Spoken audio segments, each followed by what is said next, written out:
Be ready.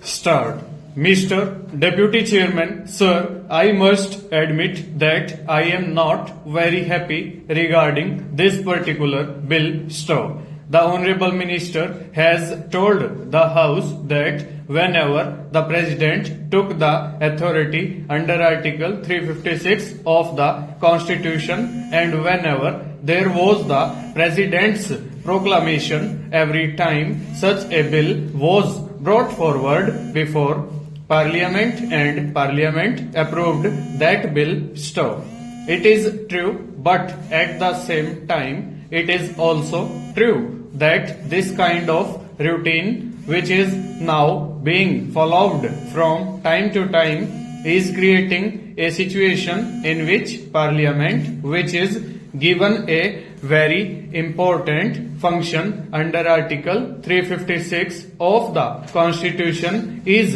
divesting itself of that function stop. In order to fully appreciate, sir, the significance of such a move, it is necessary to go into the history of this sort of powers that were conferred on Parliament by the Constitution in the past stanza.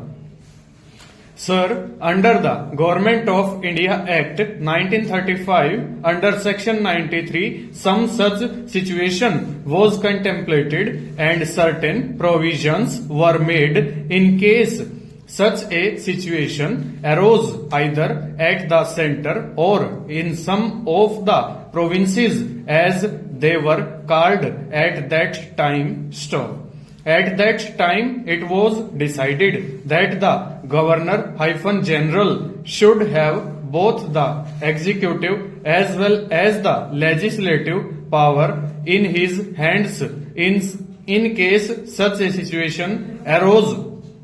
either at the center or in the provinces stop. Now the framers of the Constitution have not accepted that particular formula when our Constitution was framed and have definitely made a distinction between the executive power and the legislative power, and they have stated that as far as executive power is concerned, the President can straightway take these powers into his hands through a proclamation, but as far as legislative powers are concerned, these powers vest in Parliament stop.